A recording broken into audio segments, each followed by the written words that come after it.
Welcome to my quarantine fish room.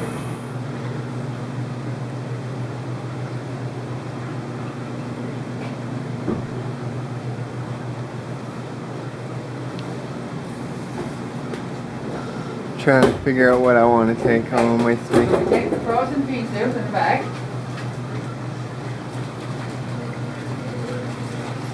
Has anybody ever asked about those rhino bunnies? Nope. And just slosh it around and put a milky haze in it. And back to the freezer. These are the rhino bunnies. I don't know if Dad's ever showed anybody. They're not the most colorful or the prettiest. Okay, now we can separate the other one. But they've got this horn on the front of the body. And they're kind of like a jeweled bunny in their pattern. It's like a camo brown. What did the jeweled bunnies eat? Are they reef safe? The jewel bunnies? Not the jewels, sorry, the rhino bunnies. Rhino bunnies are reef safe. They eat brine shrimp. They eat, okay, we carefully measure out some brine shrimp. Every day is different. No, that's how much. You didn't have enough. Hmm? You didn't have enough. What do you mean? There was too much brine shrimp in there yesterday. No, because I hadn't filled up the jar out of the other jar. Well, I did. Okay, so now you see these ones are enriched. They got HUFAs in them now. Highly unsaturated fatty acids. It's an acronym. I wonder if there's an acronym for acarite. Why would there be? For fun. Why only on this side? Well, they're on the side of the light, and they're on the side opposite the light. They're actually on the other side too. You just can't see them. The water's too green. So you kind of blow until you get like a spot, so you're not taking a whole bunch of eggshells down. There shouldn't be that many eggshells in this one anyways. But you have also the bodies.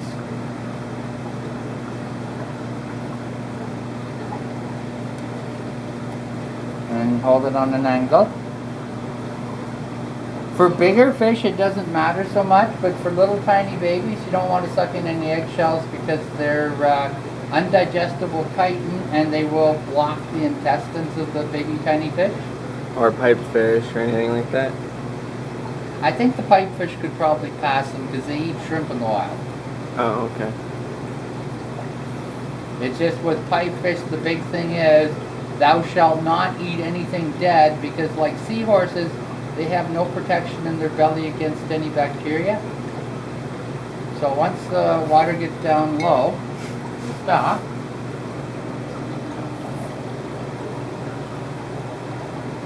And what do you do with this?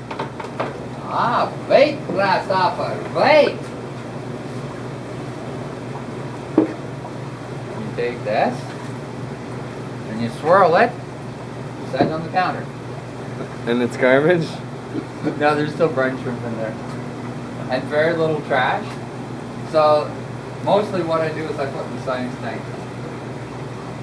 Because that way, whatever's in there can eat it.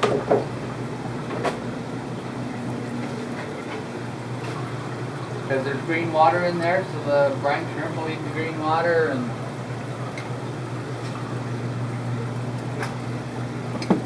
okay, so now we have... What's in this one? Those were the eggs that were on the bag around the freezer bag. Okay, so now we take these enriched brine shrimp. And feed them to saltwater things. So a nice smear. Is this mini banded or red banded? These are red mini banded. Okay. You give it to them. Then we got... one watchman you gotta feed him to? I give it to him. I don't have to. He'll eat brine shrimp. Oh, I don't even bother feeding him brine shrimp. I just thought they all ate. Well, they'll all eat it. And did you see these little cardinals? Yeah. They came in as red cardinals, the same as the great big huge flame cardinals. And there's a tail spot bunny in there. Yeah. Are you gonna put some in here for the one Yeah. Neon goby that escaped. Although he eats brine shrimp too. Does he? Oh yeah. And then the grassingeras. See them hopping around back there? How many of them are there? 3. I thought there was only one. Well, they're tiny, but they're orange. Okay. And then? No, there's only sailfin blenny. We sold them all the jawfish. Oh. And the sailfin blenny eats brine shrimp, no problem. Yeah, I know. Okay, so then you go back into the bucket. And that's how you separate brine shrimp and have enriched and non-enriched and freshwater and saltwater. And then this water is from the old batch. How much room's left in the science tank? Not a lot. Not a lot? A scoop. Okay. So then it goes in here.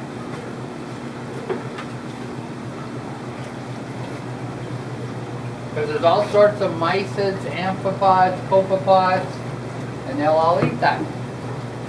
You just never let the water get too stinky.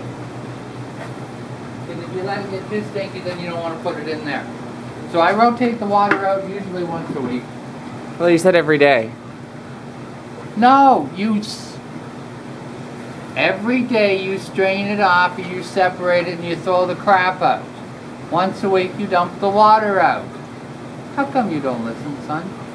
Because what's the point in straining the crap out once a day? Because that way the brine shrimp adds are an living in extra. nice clean water.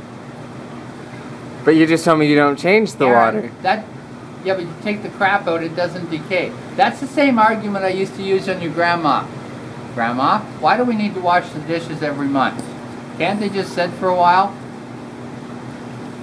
Do you think I got away with that? Probably, it was grandma. Pretty close. I'd wash once a week. We had to sweep that floor once a week whether it needed it or not. We lived on a farm. Yeah. It needed it. Okay, so we have no idea where we are with the octopus. Basically, we took all the stuff that settled out of the raceways and put it in here, and then I put brine shrimp in it, live brine shrimp. And we took all the seashells and stuff and things that didn't have anything running around in them, put them in here and put brine shrimp in it. I have no idea if there's any octopus left. They may be all gone because, well, my boy didn't pay any attention. He is my son. He is the smartest one I got. It's the price that I have to pay. Okay, but I was really looking forward to some octopi. Yeah, well, I'm sure we'll do it again someday, and next time we'll be all ready long before I leave my boy in charge. Okay, thanks for watching. Bye.